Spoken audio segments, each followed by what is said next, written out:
ክርስቲያኖች እግዚአብሔር ከተጸየፈን ልክ እንደ አይሁድ ፋሲካችሁ እንደ አይሁድ በዓላታችሁ እንደ አይሁድ ሰንበታችሁ እንደ አይሁድ ስግደታችሁ እንደ አይሁድ ጾማችሁ ካለን ከሰርን ማለት ነው። ጌታ በተገለጸበት በዚያ ጊዜ ለፋሲካ በዓል በዚያ በኢየሩሳሌም ዙሪያ እስከ 260,000 የመስዋዕት በግ ይሰዋ ነበር ይላል።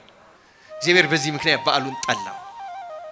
ለመንጻት አይደለም የሚጠቀሙበት፣ ለመቀደስ አይደለም የሚጠቀሙበት፣ ከእግዚአብሔር ጋር ለመታረቅ ለመገናኘት እግዚአብሔር ለማክበር አይደለም የሚጠቀሙበት፣ ራሳቸውን ለመጥቀም ሆነ። እግዚአብሔር ተጸየፈው። ኖታችንን ትክክል ነው፣ ስርዓታችን ትክክል ነው፣ ንጹህ ነው። ግን በእኛ ፍላጎት ከወሰርነው መቅደስ ውስጥ እያለን እንዳይሁድ በዓላቱን እንደነሱ እያከበርን ምናልባትም አይሁድ የሊፍት በተን ለመርገጥ እንደሚጠነቀቁት በግብዝነት ለብዙ ነገር ልንጠነቀቅ እንችላለን። ያን ሁሉ ተጠንቅቀን ግን እግዚአብሔር የማይቀበለው ሊሆን ይችላል። አሁን ዛሬ ብዙ ሰው ራሱን ደስ የሚያሰኘው መዝሙር እግዚአብሔርን ደስ የሚያሰኘው ነው የሚመስለው። አይደለም እንዴ? እኛን ደስ የሚያሰኘን ጉባኤ እግዚአብሔርን ደስ የሚያሰኘው ይመስለኛል። እኛን ደስ የሚያሰኘን መድረክ እግዚአብሔርን እንደዛ ግን ላይሆን ይችላል። እኛን የሚያስደስተን እግዚአብሔርንም ሊያስደስት ይችላል፣ ላያስደስትም ይችላል። ያንን የሚያውቀው ማን ነው? እግዚአብሔር ብቻ ነው የሚያውቀው። መለኪያው ግን የኛ ደስታ፣ የኛ ስሜት፣ የኛ ዕውቀት ግን አይደለም። ብዙ ድሆች አስጨናቂ በሆነ ሁኔታ የሚኖር በዚህ ዘመን እንዴት ነው ክርስቲያኖች በዓላትን የምናከብረው? የዳር ሚካኤል የሰኔ ሚካኤል ሲከበር በሚካኤል የጊዮርጊስ የእመቤታችን ሲከበር ምናከብር ምንዘክር እንደ አቅማችን የምናደርግ ሰዎች አለን። አንድ ነገር ግን መርሳት የለብንም። እግዚአብሔርን በሚያስደስት መንገድ ነው እያደረኩት ያለሁት፣ እኔም በሚያስደስት መንገድ ነው እያደረኩት ያለሁት። የኔም ፍላጎት ነው ማርካት የምፈልገው፣ እግዚአብሔርን ደስ የሚያሰኝ ነገር ነው እያደረኩ ያለሁት። ክርስቲያኖች ይሄን መመርመር አለብን። ጾማችን፣ በዓላቶቻችን፣ ስርዓት አምልኮቶቻችን ምናደርገውን ክርስቲያናዊ ግብር ሁሉ ማረም፣ መቃኘት፣ መጽሐፍ ቅዱሳዊ ማድረግ። ክርስቲያኖች ማህበራዊ ማድረግ፣ ህዝባዊ ማድረግ አይደለም የሚጠቅመን። ሰዎች በስሜት በሚያደርጉት በሌሎች በፖለቲካ መድረክ እንደሚደረገው ማድረግ አይደለም የሚጠቅመን። ሃይማኖት ራሱ ብቻውን ህግ አለው። መጽሐፍ ቅዱሳዊ ህግ፣ ስርዓት አለው። በዚያ ብቻ ነው። ይህችን ዓለም መውደድ ልብን ያወካል፣ መንፈሳዊን ታጨልማለችና። ዓለምን የናቁ በዲያብሎስ ላይ የዘመቱ መነኮሳት በምስራቅ በለሳ ማር ቅዱስ ሚካኤል አንድነት ገዳም ከትመዋል። ገዳማት በቅዱሳን አባቶች ጸሎት ታጥረው የሚኖሩ ስለ ሀገር ሰላምና አንድነት የሚጸልዩ የመነኮሳት ሰፈር ናቸው። ዛሬ ግን የማር ቅዱስ ሚካኤል አንድነት ገዳም በችግር ላይ ይገኛል። ድርቅ፣ ጦርነት፣ የማረፊያ በዓታ ለመኖር፣ የውሃ፣ የመብራት፣ የመንገድ አለመመቻቸት፣ ብቻ ብዙ ወዲህ ገዳሟን አጽንቶ ለማቆየት የሚደረግ ግብግብ። አዎ ገዳማውያን ይጣራሉ። ምጽዋት ማድረግ ከእግዚአብሔር የሚሰጥ የርኅራኄ ልብ ነው። ዳግመኛ ስማይ ልንገርህማ፣ በእግዚአብሔር ቸርነት የሚሰጥ ምጽዋት ለሰው ማዘን ነው። አንድም አስተካክሎ መስጠት። ርኅራኄን ገንዘብ በማድረግ ገዳማውያንን እንታደጋቸው።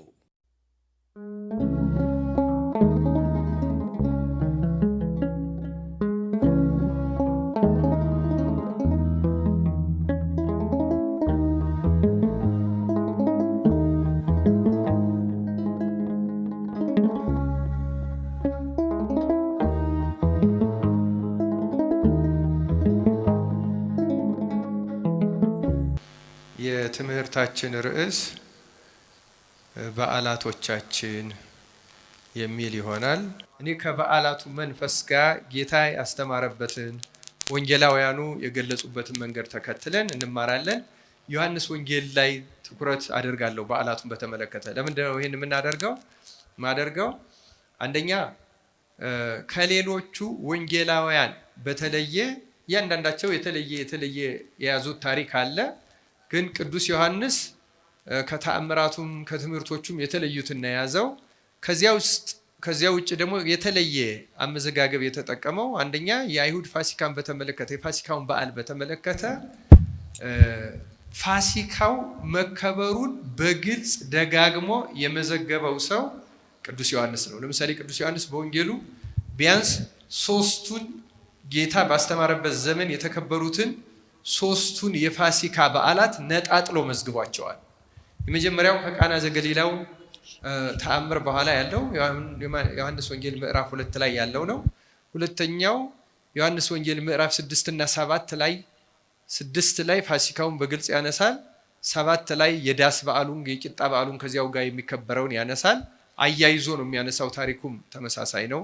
ሶስተኛው ደግሞ በዚህ ዮሐንስ ወንጌል ምዕራፍ 11 ጌታችን በሚሰቀልበት ወቅት ለዚያ ለፋሲካው ራት የተዘጋጀበትን ሁኔታ ሲያነሳ ከዚያ በፊት በአልዓዛር ቤት የተደረገውን ራት ማርያም ውድ ሽቱ አምጥታ እግሩን እንደቀባች በፀጉሯ እንዳበሰችው ይሁዳም በዚያ እንደቀና የሚናገረው ታሪክ እነዚህ ቅዱስ ዮሐንስ ወንጌል ላይ ተመዝግቦ እናገኘዋለን። እና ጌታ 3 ዓመት ማስተማሩን አንዱ ምስክር የሚሆነው ዮሐንስ በየዓመታቱ የተመዘገቡትን እነዚህን ታሪኮች መዝግቦ ስለተገኘ ነው።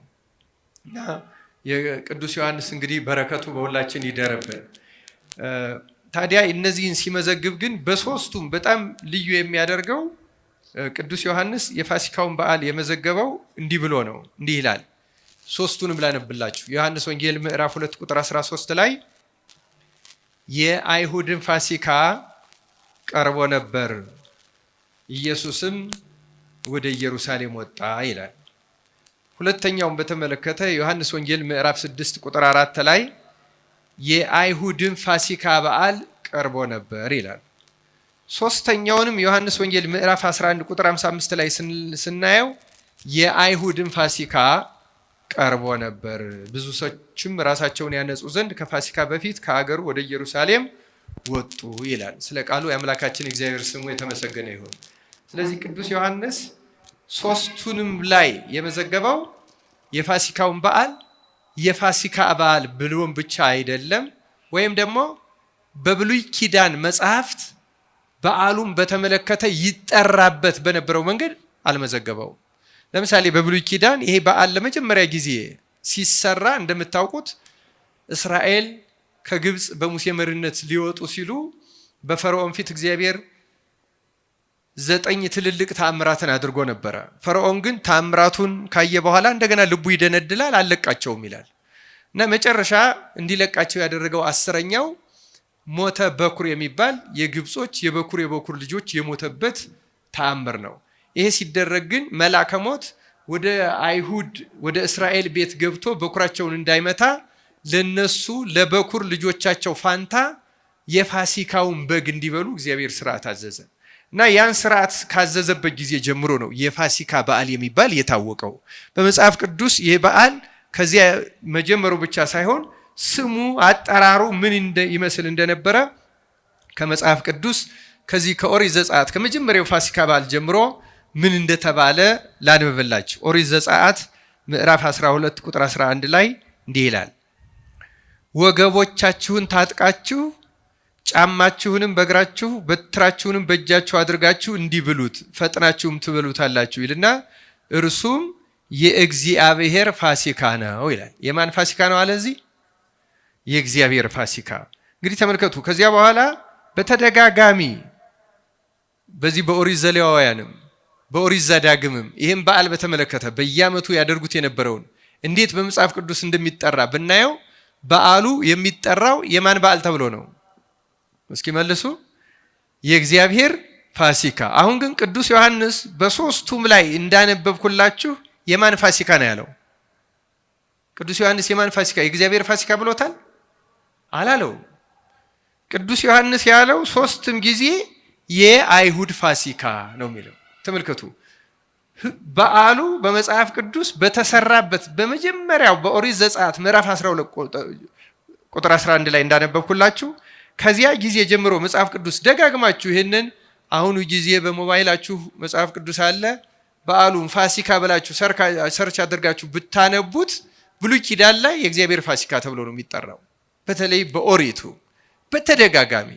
ታዲያ ጥያቄ የምናነሳው እንዲህ ብለን ነው፣ ጌታችን በመጣባቸውና ባስተማረባቸው በዓላት ሁሉ በእነዚያ 3 ዓመታት በኋላም እንግዲህ ቅዱስ ዮሐንስ ወንጌሉን የጻፈው ጌታ ካረገ ከ65 ከ66 ዓመት በኋላ ነው።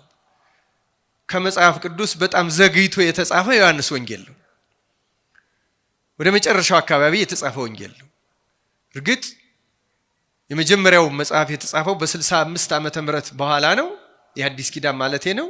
እነሱም ከ30 ዓመት በኋላ ማለት ነው ጌታ ካረገ። ይሄኛው ደግሞ ሌላ 30 ዓመት ጨምሮ እጅ የመጨረሻው ሆኖ ከአዲስ ኪዳን መጽሐፍ እና በዚያ ጊዜ ቅዱስ ዮሐንስ ስለዚህ በዓል ሲናገር እንደ ኦሪቱ የእግዚአብሔር ፋሲካ ያለው የአይሁድ ፋሲካ ነው። መዘግየቱን የተናገርኩት ለምንድን ነው? በወቅቱ በስሜት ውስጥ ሆኖ አይደለም የመዘገበው ቅዱስ ዮሐንስ። ወንጌል ሰፍቶ ሱራሱ ወደ ታናሽ እስያ አሁን ቱርክ ወደሚባለው አገር ሄዶ እዛ ተአምራት እያደረገ ስንት ነገር እያደረገ ባለበት ጊዜ በሮም በሶሪያ በሌሎቹም ክርስትና ተስፋፍቶ በነበረበት ጊዜ ከዚያ ስሜት ወጥተው እግዚአብሔር ያደረገውን ድንቅ ምስክር በሚመሰክሩበት ጊዜ የእግዚአብሔርን የፋሲካ በዓል ለምን የአይሁድ ፋሲካ አለው? ምክንያቱ ግልጽ ነው ክርስቲያኖች፣ ምክንያቱ ግልጽ ነው። እግዚአብሔር በዓሉን ሲሰጥ የራሱ አድርጎ ነው የሰራው። በዓል በሙሉ በዓላት ክርስቲያኖች በደንብ እንዲገባን የሚያስፈልገው እግዚአብሔርን የምናከብርባቸው፣ እግዚአብሔርን የምናመልክባቸው፣ እግዚአብሔርን የምንሰብክባቸው፣ የምናሳውቅባቸው ኃይልና ተአምራቱም የሚገለጥባቸው በዓላት ናቸው። ግን በጊዜ ሂደት ሰዎች ከእግዚአብሔርነት እያወጡ ለራሳቸው ስሜት፣ ለራሳቸው ክብር፣ ለራሳቸው ጥቅም በሚስማማ እያከበሩት ሲመጡ የእግዚአብሔርነቱ እየቀረ የሰዎቹ እየሆነ ይሄዳል ማለት ነው።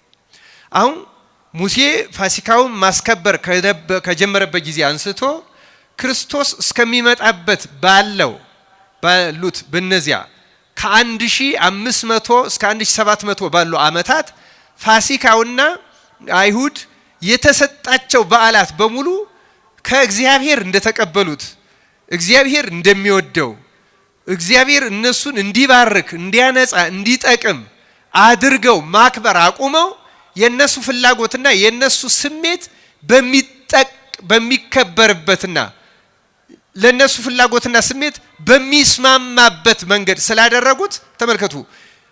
ወንጌላውያኑ በመንፈስ ቅዱስ ተረድቶ በተለይ ቅዱስ ዮሐንስ በዓሉን ህዝቡን በዚያ ጊዜ ጌታም ይጠራበት በነበረው ቃል የእግዚአብሔር ፋሲካ መባሉ ቀርቶ የአይሁድ ፋሲካ ተብሎ ተጠራ ማለት ነው። እኛም አሁን ርዕሳችን በዓላቶቻችን ስለሆነ እንዴት እንደምናከብራቸው ምን እንደምናደርግ ክርስቲያኖች ራሳችንን እንድንመረምር ነው። እንዴት ነው አሁን በየበዓላቱ የቅዱሳን በዓል ሲከበር፣ የመላእክት በዓል ሲከበር፣ የሰማዕታት በዓል ሲከበር የሚከብረው በመሰረታዊነቱ እግዚአብሔር ነው። እግዚአብሔር በእነዚያ ቅዱሳን የሰራው ስራ ነው የሚዘከረው።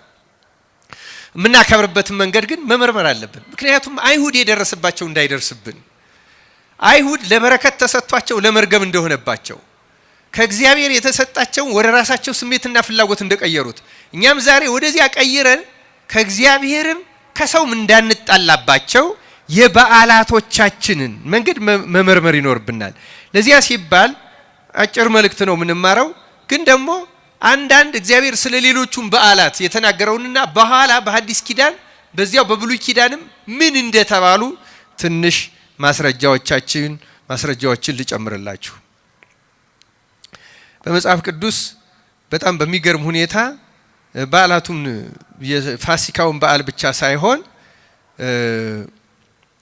ስለ ሌሎቹም በዓላትና ስርዓቶች የተጻፉትን የተወሰኑትን ላነብላችሁ። ለምሳሌ ኦሪት ዘሌዋውያን ምዕራፍ 23 ቁጥር 2 እስከ 6 ያለውን ላንብብላችሁ። ስለ ሌሎቹ በዓላት የተጻፈውን ለእስራኤል ልጆች እንዲህ ብለህ ንገራቸው፣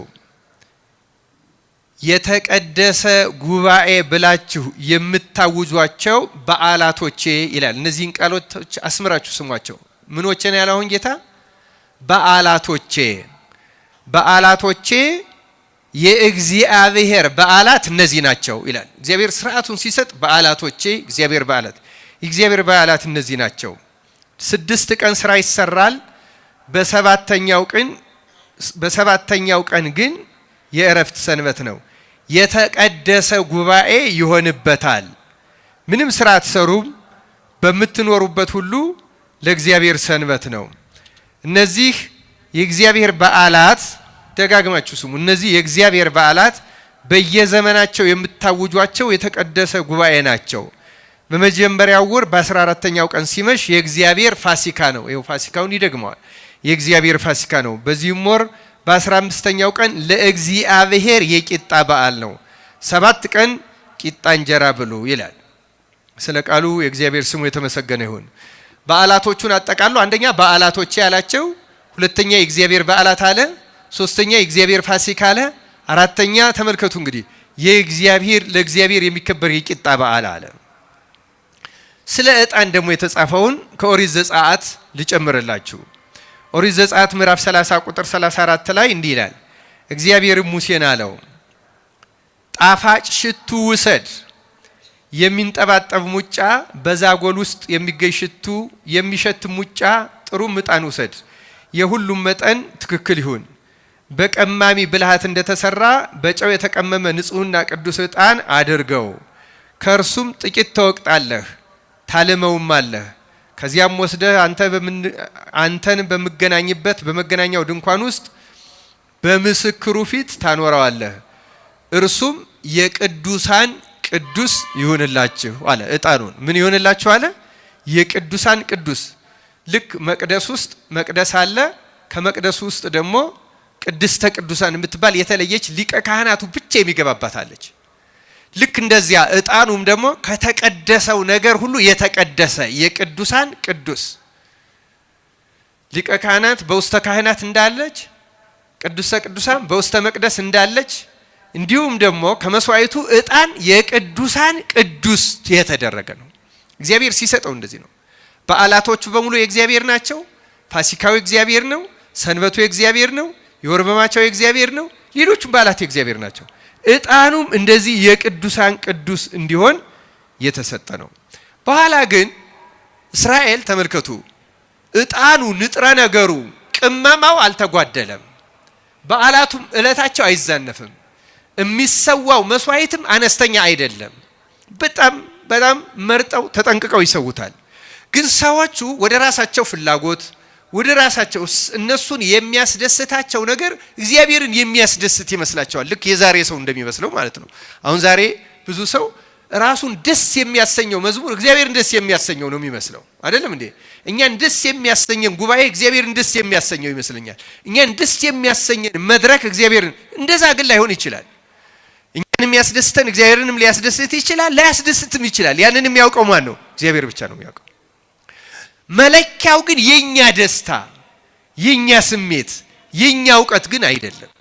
መለኪያው የእግዚአብሔር ስርዓት ነው። ክርስቲያኖች አንዳንዱ ነገር ለምናደርገው ነገር ሁሉ፣ ለምንሰራው ስራ፣ ለምንፈጽመው አምልኮ፣ ለማንኛውም ነገር በማንኛውም ጊዜና ሁኔታ ክርስቲያኖች መለኪያ አድርገን መነሳት ያለብን የኛን ስሜት፣ ለስሜታችን ቅርብ መሆኑ፣ መስማማቱ፣ እኛን ማስደሰቱ አይደለም ነው ዋናው ነገር። እና እግዚአብሔርን የሚያስደስት አድርገን እንድንፈጽመው አምላካችን እግዚአብሔር ይርዳል። ለዚህ ነው ያ እግዚአብሔርን እንዲያስደስት ሆኖ የተሰጠው የእግዚአብሔር በዓል የተባለው፣ የእግዚአብሔር በዓላት የተባሉት እግዚአብሔር ቅዱሰ ቅዱሳን ይሁንላችሁ ያለው ዕጣን አሁን ሲቀየር እናየዋለን። ለምሳሌ ላንብብላችሁ። ትንቢተ ኢሳይያስ ምዕራፍ 1 ቁጥር 13 እና 14 ላይ እንዲህ የሚል ቃል አለ። ምናምንቴውን ቁርባን ጨምራችሁ አታምጡ፣ ዕጣን በእኔ ዘንድ አጸያፊ ነው። መባቻችሁንና ሰንበታችሁን ተመልከቱ። እላይ ያነበብኩላችሁ በዓላቶቼ ሰንበቶቼ ነው የሚለው። እዚህ ደግሞ መባቻችሁንና ሰንበታችሁን በጉባኤ መሰብሰባችሁን አልወድም፣ በደልንም የተቀደሰውንም ጉባኤ አልታገስም። መባቻችሁንና በዓላቶቻችሁን ነፍሴ ጠልታለች፣ ሸክምም ሆነውብኛል፣ ልታገሳቸውም ደክም ያለሁ ይላል። አሁን እግዚአብሔር ይደክማል? ክርስቲያኖች እግዚአብሔር የሚደክም አምላክ ነው እንዴ?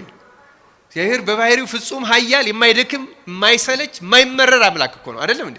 ግን ይሄን የሚናገረው ለምንድን ነው? በዓላቶቹን አይሁድ ቀየሯቸው፣ እስራኤል ቀየሯቸው። ለራሳቸው ስሜት በሚያረካ መንገድ ያደርጉታል እንጂ እግዚአብሔርን ደስ በሚያሰኝ መንገድ ስለማያደርጉት እግዚአብሔር ደክም ያለው ሰልችቶኛል፣ ያ የቅዱሳን ቅዱስ ይሁን ያለውን ዕጣን በእኔ ዘንድ አጸያፊ ነው አለው። ተመልከቱ። አሁን ዕጣኑ ራሱ መጀመሪያም በባህሪው ዕጣኑ እኮ በተፈጥሮ ርኩስ አይደለም፣ በተፈጥሮውን ቅዱስ አይደለም። የቀደሰው እግዚአብሔር ነው። አሁን ተመልከቱ ራሱ ዕጣኑ እግዚአብሔር እንዴት ሊያጸይፈው ይችላል? ዕጣኑ አጸያፊ ነው እኮ ያለው ዕጣኑ በባህሪው የሚያጸይፉ ነው አይደለም። እግዚአብሔር አጸያፊ ነው ያለው ሰዎቹ እናንተ የምታቀርቡበት መንገድ አጸያፊ ነው ሲል ነው። የጠላው የሚያቀርቡትን ሰዎች ልቡና፣ የሚያቀርቡትን ሰዎች ስሜት፣ የሚያቀርቡበት መንገድ ያንን ለነሱ ፍላጎት እነሱን ደስ ለሚያሰኝ መንገድ ማቅረባቸውን ግን እግዚአብሔር ጠላው እንጂ ዕጣኑ ተፈጥሮውማ ምን ሆኖ ይረክሳል? ምንም የሚያረክሰው ነገር የለም። ሊያረክሰው የሚችል የሰው ሕሊና ነው። ትንቢተ ሆሴዕ ምዕራፍ 9 ላይ ቁጥር 1 እስከ 5 እንዲህ የሚል ቃል ተጽፎልናል። ተመልከቱ። እስራኤል ሆይ ከአምላክህ ተለይተህ አመንዝረሃልና እንደ አሕዛብ ደስ አይበልህ፣ ሐሴትንም አታድርግ። በእህሉ አውድማ ላይ የግልሙትናን ዋጋ ወደሃል። አውድማውና መጥመቂያው አይመግባቸውም፣ ጉሽ ጠጅም ይጎልባታል። በእግዚአብሔር ምድር ላይ አይቀመጡም። ኤፍሬምም ወደ ግብጽ ይመለሳል፣ በአሦርም ርኩስን ነገር ይበላሉ። ለእግዚአብሔርም የወይን ጠጅ ቁርባን አያፈሱም፣ መስዋዕታቸውም ደስ አያሰኘውም። የሐዘንም እንጀራ ይሆንላቸዋል፣ የሚበላውም ሁሉ ይረክሳል። እንጀራውም ለሰውነታቸው ይሆናል እንጂ ወደ እግዚአብሔር ቤት አይገባም። በዓመት በዓል ቀንና በእግዚአብሔር በዓል ቀን ምን ታደርጋላችሁ ይላል። ስለ ቃሉ እግዚአብሔር ስሙ የተመሰገነ ይሁን። ይህኛው ያመጣውበት ምክንያት ምንድነው? ክርስቲያኖች ይኸው በዓላቱን ያደርጓቸዋል፣ መስዋዕቱን ይሰዋሉ፣ የሚበላውንም ይበሉታል። ግን ምን አለ? ለእናንተ እንደ ተራ ምግብ ይሆናችኋል እንጂ ለእግዚአብሔር የሚቀርብ ሁሉ አይቀድሳችሁም፣ አያነጻችሁም አለ። እኛም እንደዚህ እንዳንሆን አምላካችን እግዚአብሔር በቸርነቱ ይጠብቀን። ክርስቲያኖች በሚገባ ሰውነት፣ በሚገባ ክርስቲያናዊ ሕይወት፣ በሚገባ እግዚአብሔራዊ መጽሐፍ ቅዱሳዊ ቀኖናዊ ስርዓት ማናደርገው በሙሉ አሁን የሐዲስ ኪዳን መስዋዕት እንስሳ አይደለም፣ ስጋ አምላክ ደማ አምላክ ነው። ግን ምን ይሆናል ማለት ነው? በዚህ ቃል መሰረት ይሰዋል፣ ግን እግዚአብሔር ስጋ አምላክ ሆኖ እንዳይዋሃደን ያደርገዋል ለኛ። ለዚያ ነው በእኛም በውዳሴ ማርያም ትርጓሜ ላይ እንደተጻፈው ላለበቁት በእውነቱ ካህናቱ በቅተው ምእመናን ካልበቁ የምእመናኑን ለካህናቱ ያደርግላቸዋል። ምእመናኑ በቅተው ካህናት ካልበቁ የካህናቱን ለምእመናን ያደርግላቸዋል። ሁለቱም ካልበቁ በበረሃ ላለው ባህታዊ ወስዶ ይሰጠዋል ይላል። ከሰውነታችን ውስጥ የገባውን አውጥቶ ይወስደዋል ማለት አይደለም። ግን እንደ ስጋ አምላክ እንደ ደማ አምላክ እንዳይሆን ይደረጋል። ለኛ ስጋ አምላክ ደማ አምላክ አይሆንልም፣ ተራ ህብስት ይሆንብናል ማለት እምነታችን ስርዓቱን ካልጠበቅን ንጽ ካልጠበቅን እንደ ስርዓቱ ካልሆን አይዋሃደንም። በበረሃ ላለ ባህታዊ ግን የኃይሉ ሄዶ ያንን ይዋሃደዋል። ስጋውን ያነጻ ስለሆነ መንፈሱን ያነጻ ስለሆነ ለታይታ ቆረበ ለመባል እንደዚህ ነው ለመባል ስለማያደርገው። አሁን እኛ ቆራቢዎቻችን አንድ ጥሩ ልማድ አለን። ልብሳችን፣ ስጋችን፣ ሰውነታችን እናዘጋጀዋለን። ነፍሳችን ግን ትዘጋጃለች ወይ በበቂው የሚለውን እግዚአብሔር ነው የሚያውቀው።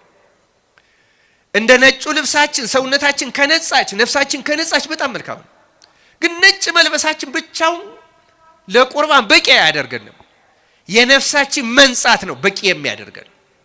የህሊናችን መንጻት፣ ስርዓቱን መጠበቃችን፣ ሃይማኖታችን የተሟላ ጽነት፣ ጥርጣሬ፣ ግብዝነት የሌለበት መሆኑ፣ ምንም አይነት ርኩሰት የሌለበት ያ ከሆነ ይጠቅማል፣ ያ ካልሆነ አይጠቅም። ልክ እንደዚህ አይሆናችሁም አለ ጌታ።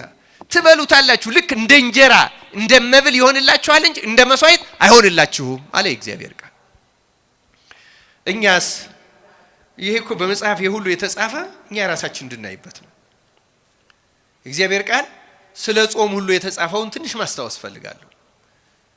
እንዲያውም አይሁድ በጾማቸው ጊዜ በጣም ጠንከር አድርገው ይጾሙ ነበር እና እግዚአብሔር ግን ስለዚያ እነሱ በጣም ጠንካራና ወደ እግዚአብሔር ያቀርበናል ብለው ሰውነታቸውን አዋርደው አመድ ነስንሰው ማቅ ለብሰው እስከ ማታ አምሽተው የጾሙትን ጾም እንኳን አልቀበለውም ይላል እግዚአብሔር። ምክንያቱም እግዚአብሔር የሰዓቱን መርዘም የሰውነታችን ማዋረድ ብቻውን አይደለም የሚፈልገው፣ ልናደርገው የሚገባ ደግሞ ሌላ መልካም ነገር መኖር ስላለበት ያንንም ስለተናገረ እንዲህ ይላል። ለምሳሌ ትንቢተ ኢሳይያስ ምዕራፍ 58 ቁጥር 3 ጀምሮ ስለምን ጾምን አንተም አልተመለከትከንም፣ ሰውነታችን ስለምን አዋረድን አንተም አላወክም ይላሉ። እነሆ በጾማችሁ ቀን ፈቃዳችሁን ታደርጋላችሁ፣ ሰራተኞቻችሁን ሁሉ ታስጨንቃላችሁ። እነሆ ለጥልና ለክርክር ትጾማላችሁ፣ በግፍ ጡጫም ትማታላችሁ። ድምፃችሁንም ወደ ላይ ታሰሙ ዘንድ ዛሬ እንደምትጾሙት አትጾሙም። እኔ የመረጡት ጾም ይህ ነውን? ሰውስ ነፍሱን የሚያዋርደው እንደዚህ ባለ ቀን ነውን? በውኑ ራሱን እንደ እንግጫ ዝቅ ያደርግ ዘንድ ማቅንና አመድንም በበታችሁ ያነጥፍ ዘንድ ነውን? በውኑ ይህን ጾም በእግዚአብሔር ዘንድ የተወደደ ቀን ትለዋለህን? እኔስ የመረጡት ጾም ይህ አይደለምን? የበደልን እስራት ትፈቱ ዘንድ፣ የቀንበርንስ ጠፍር ትለቁ ዘንድ፣ የተገፉትን አርነት ትሰዱ ዘንድ፣ ቀንበሩንስ ሁሉ ትሰብሩ ዘንድ አይደለምን? እንጀራህንስ ለተራበ ትቆርስ ዘንድ፣ ስደተኞቹን ድሆች ወደ ቤት ታገባ ዘንድ፣ የተራቆተውንስ ብታይ ታለብሰው ዘንድ፣ ከስጋ ዘመድህም እንዳትሸሸግ አይደለውምን ይላል። ስለ ቃሉ የእግዚአብሔር ስም የተመሰገነ ይሁን። ከፍቅር ጋር ካላረጋችሁት፣ ሌሎቹን ሰዎች በመውደድ ካላረጋችሁት፣ ለሌሎቹ የሚጠቅም ነገር ሳታደርጉ እንደ እንግጫ ዝቅ አድርጋችሁ አመድ ነቅሳችሁ ማለቅ ለብሳችሁ ቁራሽ እንጀራ በልታችሁ ሰውነታችሁን አክስታችሁ ስለዋላችሁ ብቻ ያን ጾም የተቀደሰ አድርጌ የምቀበል ይመስላችኋል? ለሰው ቸርነት ካላረጋችሁ ያን እኮ የምናደርገው ፍቅር እንዲኖረን ነው። ይህ ሁሉ ዋና ዓላማ ፍቅር ነው። ክርስቲያኖች ጌታ በአዲስ ኪዳንም ደጋግሞ እንደተናገረው በእነዚህ በሁለቱ ትእዛዛት ማቴዎስ 8 ላይ እንደተናገረው ኦሪትና ነቢያት ተሰቅለዋል አለ። የመጀመሪያው እግዚአብሔር አምላክን በፍጹም ልብ በፍጹም ነፍስ ውደድ፣ ሁለተኛው ባልንጀራህን እንደራስህ ውደድ። በእነዚህ በሁለቱ ትእዛዛት በሙሉ ሕግ በእነዚህ ነው የተሰቀለ። ልክ መስቀያ የተሰቀለበትን ነገር እንደሚሸከመው ሕግን ኦሪት ነቢያትን የተሸከሟቸው እነዚህ ፍቅር የሆኑት ሕግ ናቸው። ሕግ በሙሉ ፍቅር ላይ የተሰቀለ ነው። ክርስቲያኖች ፍቅር ላይ ካልሆነ ጾም ረጅም ሰዓት መሆኑ፣ በጾም መክሳቱ፣ መድከሙ፣ ብዙ መስገዱ፣ ይሄን የመሰለው ማድረጉ ምን ይጠቅማል? እኔም ወደው እኮ ፍቅሩን ነው። ያን እኮ የምታረጉት ሰውነታችሁ ራርቶ ለደከመው እንድታዝኑ፣ እንድትራሩ፣ ለስጋ ዘመዳችሁም ሲቸግረው እንድትሰጡት፣ ከሱ እንዳትደበቁ፣ ሲያበድረኝ ሲልህ የለዚህ አውየው በዚህ አውጥቸው እያልክ ለምን ትሸሸጋለህ? እግዚአብሔር ቃል እኮ የሚለን ይሄ ነው።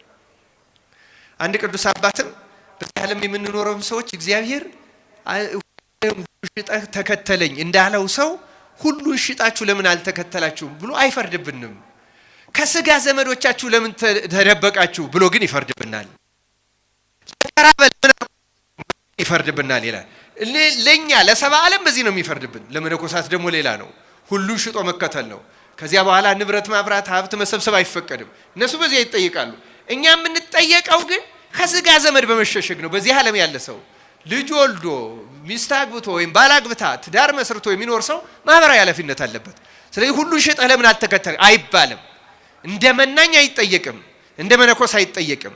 በዚህ ዓለም እንዳለ ሰው ግን እዚህ ነው ጌታ እንዴ ሰውነታችን አዋረድ፣ እንደ ግጫ ዝቅ አለ፣ ማመድ ነሰነስ፣ ማቅለበስን ራሳችን እንዲህ አድርገህ እንኳን ለምን ሱባኤ ገባን፣ ጻድቃን ይሄድ እዚህ ቦታ ሄድ ብትሉኝ አልሰማም ነው የሚለን የእግዚአብሔር ቃል። ለምን?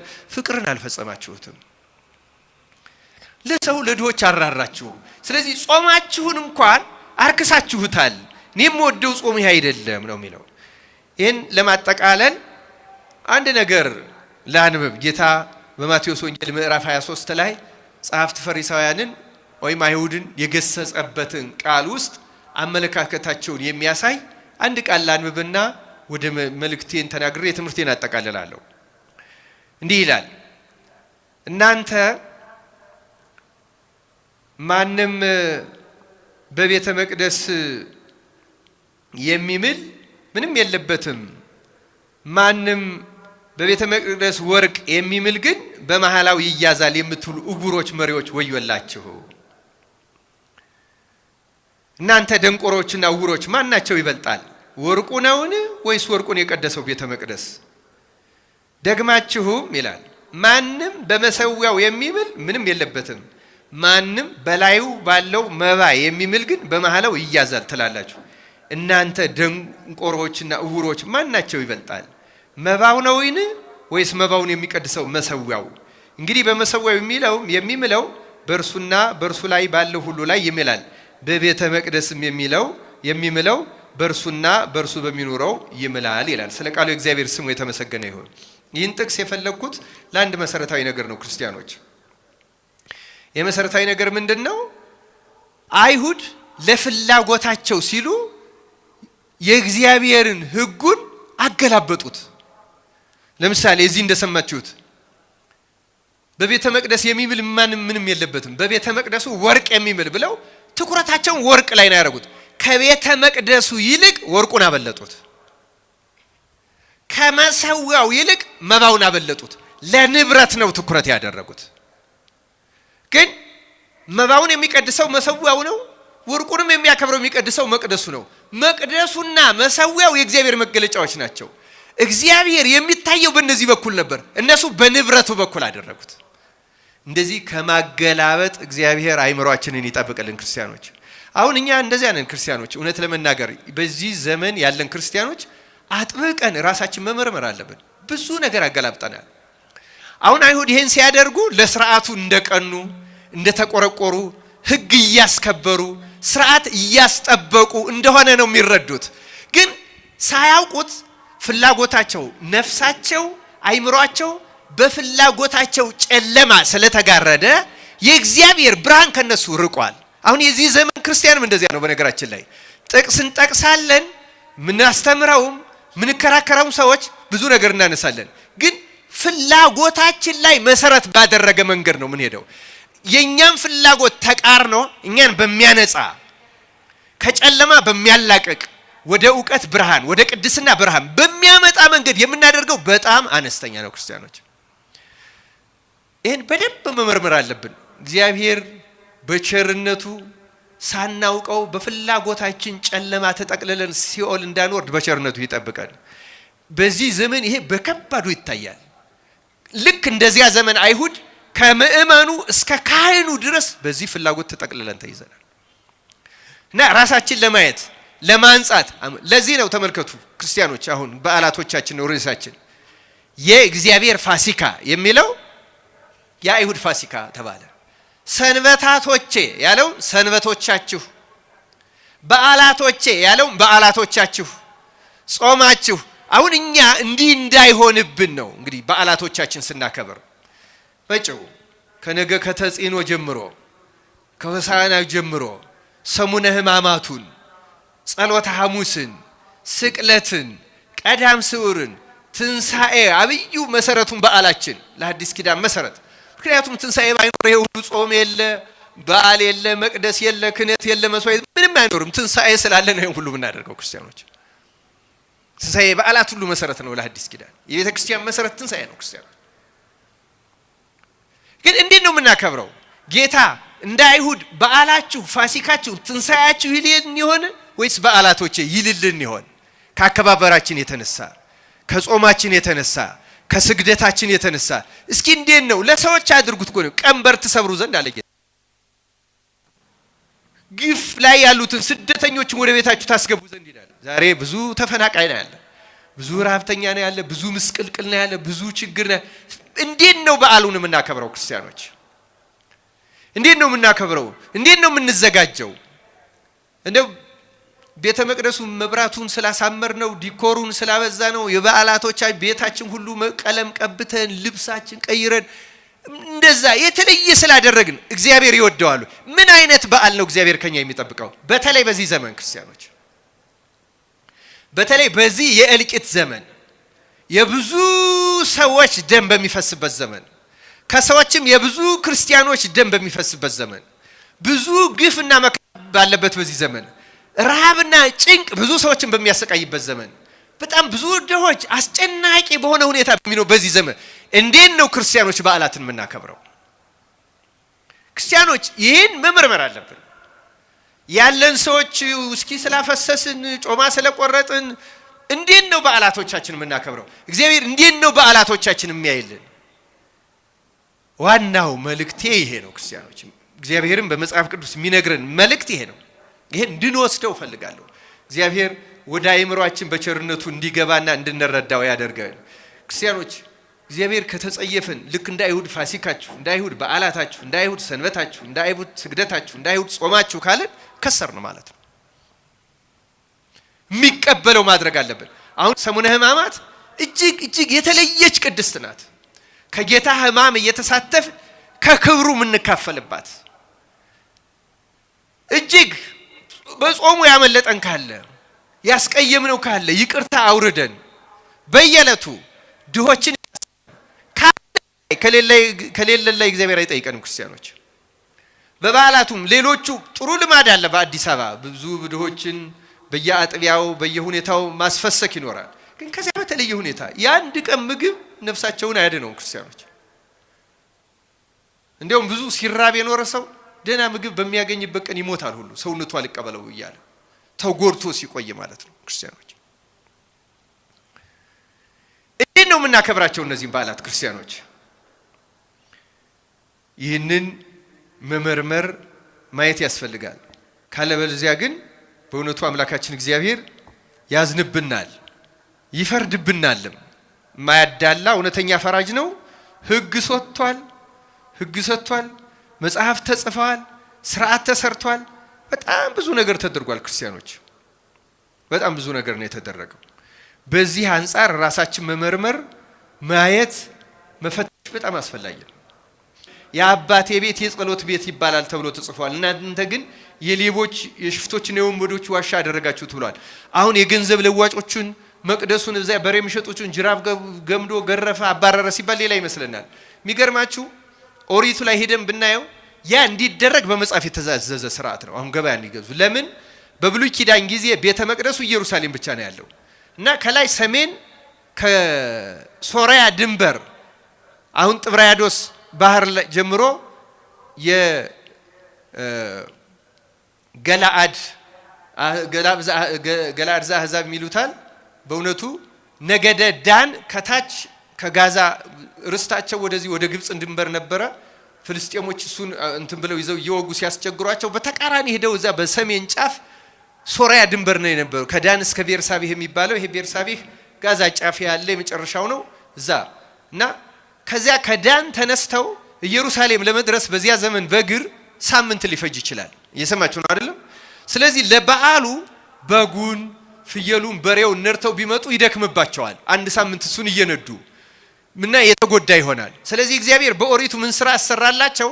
እንደዚያ እንስሳውን እዚያ ማድረስ የማትችሉ ከሆነ ለመስዋዕት ያዘጋጃችሁትን እንስሳ ሽጡትና ገንዘቡን ይዛችሁ ሄዳችሁ እዛው ኢየሩሳሌም አካባቢ ካለው መርጣችሁ ገዝታችሁ አክብሩ ብሎ ይሄን እንዲደረግ ያዘዘው አምላካችን እግዚአብሔር ነው። በጣም የሚገርማችሁ ግን ተመልከቱ፣ ያንን እንደገና ሊቃነ ካህናቱ እነርሱን ጥቅም ወደሚያስገኝ መንገድ ለወጡት። ራሳችን እንድንመረምር ነው። ግን ራሳችን እንድንመረምር ግን በመጽሐፍ ተጽፏል። መነሻው ግን ትእዛዙ ነው። ተመልከቱ፣ መነሻ ያደረጉት የኦሪቱን ትእዛዝ እና ተመልከቱ እንግዲህ በጣም በሚያስገርም ሁኔታ ታዘው የፈጸሙት ነገር ነው እና ይህንን ነው እንግዲህ እነሱ ወደ ራሳቸው ጥቅም ራሳቸውን ስጋቸውን ወደሚያደልቡበት ገንዘብ ወደሚሰበስቡበት አድርገው ለእግዚአብሔር እንደሚመች ተደርጎ የሰራውን ስርዓት ለራሳቸው ወደሚመች መንገድ አድርገው ስለቀየሩት ነው አምላካችን እግዚአብሔር ያዘነባቸውና ያልተቀበላቸው። እና ክርስቲያኖች አስተዋል የራስን በዓል መመርመር ማየት በጣም አስፈላጊ ነገር ነው።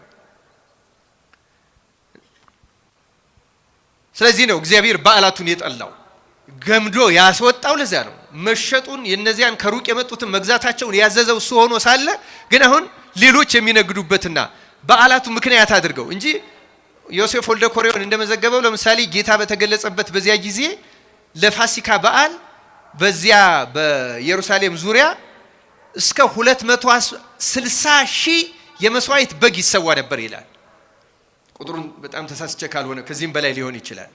ተመልከቱት 260,000 የሚይዝ የከብት ገበያ አስቡ። አሁን አዲስ አበባ ውስጥ አሁን በዚህ ዘመን እንኳን ልናገኝ እንችላለን። የተለያዩ ገበያዎች አሉ አዲስ አበባ ዙሪያ አሁን ለበዓል አይደለም እንዴ?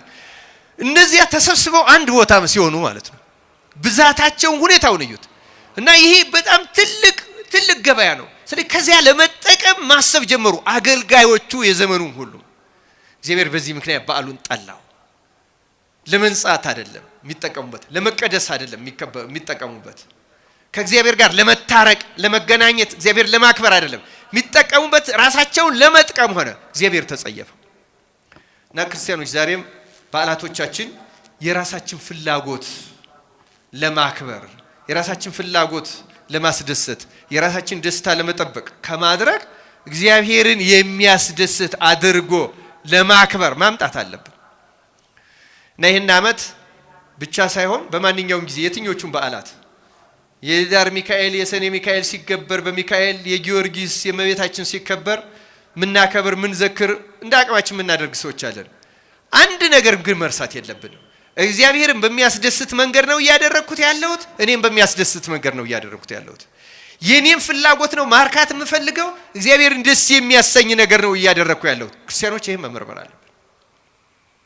ካልበለዚያ እግዚአብሔር የራሳችሁ ነው የሚለን ሰንበታችሁ ነው ያላቸው በኋላ ጣለው ተጸየፈው እነሱ ልማዱን አላስቀሩም በእውነት ነው ምነግራችሁ አሁን በዚህ ዘመን አይሁድ እስራኤል ብትሄዱ አይሁድ ሰንበትን እንዴት ተጠንቅቀው እንደሚያከብሩት ልነግራችሁ አልችልም አሁን የሰለጠነ ዘመን ነው ረጃጅም ፎቆች አሉ ሊፍቶች ኤሌቬተሮች አሏቸው በዓላቱን ሲያከብሩ ስራ ሰራችሁ እንዳይባሉ ሊፍት አይጫኑም ስለዚህ ሊፍቱ በቴክኖሎጂ ፕሮግራም ተደርጎ ሻባት ኤሌቬተር የሚባል አለ የሰንበት በየፍሎሩ እየቆመ ይወጣል እየቆመ ይወርዳል ፕሬስ እንዳያደርጉ በተን እንግዲህ ጥንቃቄያቸውን እዩት ይህን ያክል ስለተጠነቀቁ ግን እግዚአብሔር አልተቀበላቸው ተጸይፎታል ተመልከቱ ምን ያህል እንደሚደክሙ እነሱ ምን ያህል ለመጠንቀቅ እንደሚሞክሩ አስቡት እግዚአብሔር ደግሞ ምን ያህል እንደተወው አስቡት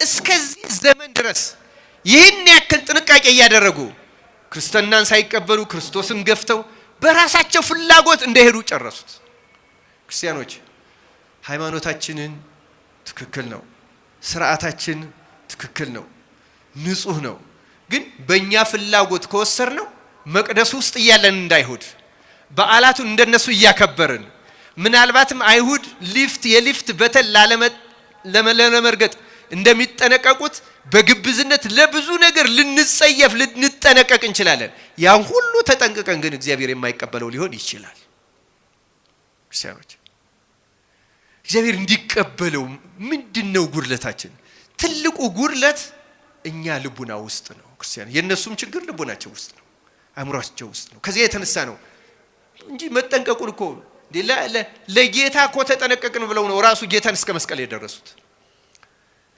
ለሥርዓቱ ለእግዚአብሔር አምልኮ ቀናን ብለው እኮ ነው ቅዱስ እስጢፋኖስን የወገሩት ሐዋርያትን ያሳደዱት ያ ሁሉ ያደረጉ ግን በራሳቸው መንገድ በእግዚአብሔር መንገድ ነው መሄድ ያለባቸው ክርስቲያኖች ዛሬ እኛም ይሄን ማድረግ አለብን እግዚአብሔርን የሚያስደስት በዓል ወደ ማድረግ መለወጥ መታረቅ ከፈለግን ጾማችን ከእግዚአብሔር ጋር መታረቅ መሆን ባለበት በዓላችን ከእግዚአብሔር ጋር መታረቅ እንዳለው ኢሳይያስ እናንተ ግን ትናገራላችሁ የግፍ ጡጫ ትማታላችሁ አለ ትከራከራላችሁ ትጣላላችሁ ይላል አሁን እኛ ክርስቲያኖች እንደዚህ አለን በየማህበራዊ መጣላት ነው መሰዳደብ ነው ግን ሰው ለእግዚአብሔር ብሎ ነው ብዙ ሰው ያን የሚያደርገው ተቆራቆሮ ነው ብዙ ሰው ያን የሚያደርገው በጣም ይገርማል የአይሁድን ነገር ምን ደግመው ይመስላል በእውነቱ ትህትና ፈጽሞ ጠፍቷል ክርስቶስ እኮ ለሰው ነው የሞተው ለሰው ማዘን ጠፍቷል በእውነቱ ምንም ክርስቶስ ለሞተለት ሰው በብሉይ ኪዳንስ አልሞተላቸውም ቢያንስ ተስፋ ነው ገና የተሰጡት አሁን ግን ተስፋችን ተፈጽሟል ከመቤታችን ሰው ሆኖ ፈጽሟል በመስቀል ላይ ተፈጸመ ብሎ አረጋግጧል አሁን ያ የሞተላቸው በወርቅ ደም የገዛቸው ሰዎች እጅግ ከአይሁድ በከፋ መጠን በጣም የእግዚአብሔርን በዓላት ህጉን ስርዓቱን ምናበላሽ ሰዎች አለ በተለያየ መንገድ ከአገልጋዩ እስከ ምእመኑ ለዚያ ይመስላል እግዚአብሔር የኛ የሆነውን ከኛ እየነጠቀ ያወጣ ያለው ኤፍሬም ቅድም ሳነብላችሁ ሆሴ ላይ እንደሰማችሁት ወደ አሶር ይወርዳል ወደ ግብጽ የሚሄዱ ሆነው አይደለም በእውነቱ እርግጥ ወደ ግብጽ የወረዱበት ጊዜ አለ ግን ያን አይደለም የተናገረው ወደ አህዛብ እንደመቀየራቸው ለምናገር እዛው ሆነ በግብር ወደዛ መቀየራቸው ክርስቲያኖች እኛ እንደዚያ እንዳንሆን አይሁድን እየነቀፍን አሁን የክርስቶስ እንግዲህ ህማማቱ ስቅለቱ ሲመጣ አይሁድን በተለይ ይሁዳን ይዘን እናወግዛቸዋለን በእውነቱ እውነቱን ለመናገር ግን ራሳችን መመርመርና የራሳችን መጥፎ ግብር ወደ ማውገዝ መለወጥ አለብን ካልሆነ እግዚአብሔር አያዳላም። እሱ በሚወደው ደስ በሚያሰኘው ለድህነት በሚጠቅም ካላደረግነው ይጠለናል፣ ይተወናል። በዓላቶቻችን እንደ አይሁድ የእግዚአብሔር ፋሲካ የአይሁድ ፋሲካ እንደተባለው በዓላቶቼ ያላቸውን በዓላቶቻችሁ እንዳለ፣ ሰንበታቶቼ ያላቸውን ሰንበታቶቻችሁ እንዳለ የኛንም በዓለ ስቅለታችን፣ በዓለ ሕማማታችን፣ በዓለ ትንሣኤያችን፣ በዓለ ዕርገት፣ በዓለ ሌላውን በዓላቶቻችን በስጋዊ መንገድ የሚፈጸሙ በእልህ ምናልባት ሌሎቹን እምነቶች ለማስቀናት ለውድድር እያደረግን እግዚአብሔርን ደስ የማያሰኝ አድርገን ሜዳ እንዳናስቀረው አምላካችን እግዚአብሔር በቸርነቱ ይርዳን። በምትመጣዋ በዚህ በተቀደሰችው ሰሙነ ሕማማት ከእርሱ ሕማም ለመካፈል በተቀደሰው መንገድ እንደ ዮሐንስ ክርስቲያኖች ይህንን ማስታወስ አስፈላጊ ይመስለኛል። ትዝ ይላችኋል ጌታ በሚያዝበት ዕለት መጀመሪያ ማታ ቅዱስ ጴጥሮስ ለጌታ ቀንቶ ሰይፉን መዞ ምን አደረገ? ያን ሰው ጆሮ ቆርጧል አልቆረጠም? ጌታ አልተቀበለለትም፣ አስጠንቅቆትም ነበር። እኔ ሌሎቹ ቢክዱ እስከ መጨረሻው ካንተ ጋር ኖራለሁ አልክድህም ብሎ ነበር። ጌታ ግን ምን አለው? ዶሮ ሳይጭህ ስንት ጊዜ ትክደኛለህ አለ። ተመልከቱ፣ ጴጥሮስ ለጌታ በመቅናት ሰይፍ አንስቶ ጆሮ ቆርጦ ነበረ። ግን ያ መቅናቱ ስጋዊ መቅናት ስለነበረ ከጌታ ጋር እስከ መጨረሻው ጸንቶ እንዲገኝ አልረዳው። በትህትና የተጓዘው ዮሐንስ ግን እስከ መጨረሻው ከመስቀሉ ስር ቆሞ ተገኘ።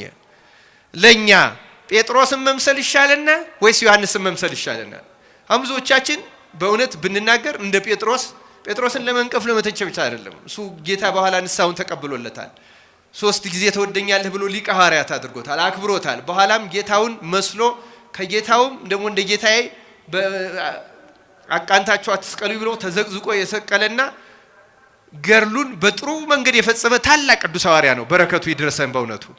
ግን መንፈስ ቅዱስ ወርዶ ወደዚያ ክብር እስከሚያደርሰው ድረስ ጴጥሮስ ስጋዊ ቅናት ነበረው። አሁን የኛ የአብዛኞቻችን ችግር ይሄ ነው። እንደ ጴጥሮስ ስጋዊ ቅናት አለን፣ ሰይፍ እንመዛለን። የነገር ሰይፍም ሊሆን ይችላል፣ የተለያየ ሰይፍ። መስቀሏ ላይ ግን አንገኝም። እንደውም ጴጥሮስ ሲጠይቅ አንተ በርክኮ አነጋገርህ ራሱ ይገልጣል ሲባል እኔ ይሄን የምትሉትን ሰው አላውቀውም ነው ያለ። ምንድነው ያለ ጴጥሮስ? የምትሉትን ሰው ጌታ መሆኑን ሁሉ እኮ እንዲሁ አንተ እኮ በፊልጶስ ቂሳሪያ ሰዎች የሰው ልጅ ማን ይሉታል ተብሎ እንዲነ ሲባል እናንተስ ማን ትሉኛላችሁ ሲባል ማን ነበር መልስ የሰጠው? ቅዱስ ጴጥሮስ አይደለም? ምን ብሎ ነበር መልስ የሰጠው? አንተ የማን ልጅ ነህ ነው ያለ። ክርስቶስ የእግዚአብሔር ልጅ ነህ ነው ያለው አይደለም እንዴ? ከዓለም በፊት አንተ የእግዚአብሔር ልጅ ነህ ያለው ጴጥሮስ አሁን የእግዚአብሔር ልጅ አይደለም ያለ፣ የምትሉትን ሰው አላውቀውም ብሎ ነው የካደው። እግዚአብሔር በቸርነቱ ቅንነቱን አይቶ መልሶታል። እኛንም መጨረሻችን እንደሱ እንደው እንዲያሳምረልን በቸርነቱ። ግን ክርስቲያኖች የሚያዋጣን እንደ ዮሐንስ እንደ ጊዜ ግብሩ ክርስቶስን በመውደድ መጽናት። ክርስቶስን በመውደድ ከጸናን ከመስቀሉ አንለይም፣ ከሐዘኑ እንካፈላለን። ቅዱስ ዮሐንስ ሕማሙ ተስሎበት እስከ ዕለተ ሞቱ አንድም ቀን ሳይስቅ ሲያዝን ያሳለፈ ሰው ነው። ታትሞበት የክርስቶስ ሕማም በእውነት አምላካችን እግዚአብሔር በቸርነቱ የክርስቶስን ሕማም ይሳልብን ያተምብን። እንደዚህ ነው በትህትና መጓዝ ነው የሚያዋጣ። ባላስፈላጊ ጀብደኝነት አይደለም የሚያገር። በመንፈሳዊነት ከተጓዝ በፍጹም ከክርስቶስ አንለያይም፣ ከመስቀሉ አንለይም። ዮሐንስ እመቤታችን እንደተቀበለም እሷ እንቀበላለን። ልዩ ጸጋ ይሰጠናል። ከዚያ በኋላ ምንም መከራ አይገድበንም። ክርስትናም ይሰፋል፣ በእኛም ይታወቃል። በዮሐንስ እንደታወቀው በጸኑት እንደታወቀው እና ጾማችን፣ በዓላቶቻችን፣ ስርዓት አምልኮቶቻችን ምናደርገውን ክርስቲያናዊ ግብር ሁሉ ማረም፣ መቃኘት፣ መጽሐፍ ቅዱሳዊ ማድረግ። ክርስቲያኖች ማህበራዊ ማድረግ፣ ህዝባዊ ማድረግ አይደለም የሚጠቅመን። ሰዎች በስሜት በሚያደርጉት በሌሎች በፖለቲካ መድረክ እንደሚደረገው ማድረግ አይደለም የሚጠቅመን። ሃይማኖት ራሱ ብቻውን ህግ አለው፣ መጽሐፍ ቅዱሳዊ ህግ ስርዓት አለው። በዚያ ብቻ ነው መጓዝ ያለበት ክርስቲያኖች። በዚያ ከሄድ እንጸድቃለን፣ እናጸድቃለንም፣ እንለውጣለንም። ሳንለወጥ ግን መለወጥ አንችልም። ተለውጠን ለሌሎቹ መለወጥ ምክንያት አድርጎ እግዚአብሔር እንዲጠቀምብን መልካም ፈቃዱ ይሁንልን። ይቆየን። ወስብሐት ለእግዚአብሔር። ይህችን ዓለም መውደድ ልብን ያውካል፣ መንፈሳዊን ታጨልማለችና። ዓለምን የናቁ በዲያብሎስ ላይ የዘመቱ መነኮሳት በምስራቅ በለሳ ማር ቅዱስ ሚካኤል አንድነት ገዳም ከትመዋል። ገዳማት በቅዱሳን አባቶች ጸሎት ታጥረው የሚኖሩ ስለ ሀገር ሰላምና አንድነት የሚጸልዩ የመነኮሳት ሰፈር ናቸው። ዛሬ ግን የማር ቅዱስ ሚካኤል የአንድነት ገዳም በችግር ላይ ይገኛል። ድርቅ፣ ጦርነት፣ የማረፊያ በዓታ አለመኖር፣ የውሃ፣ የመብራት፣ የመንገድ አለመመቻቸት፣ ብቻ ብዙ ወዲህ ገዳሟን አጽንቶ ለማቆየት የሚደረግ ግብግብ። አዎ ገዳማውያን ይጣራሉ። ምጽዋት ማድረግ ከእግዚአብሔር የሚሰጥ የርኅራኄ ልብ ነው። ዳግመኛ ስማይል ልንገርህማ፣ በእግዚአብሔር ቸርነት የሚሰጥ ምጽዋት ለሰው ማዘን ነው። አንድም አስተካክሎ መስጠት። ርኅራኄን ገንዘብ በማድረግ ገዳማውያንን እንታደጋቸው።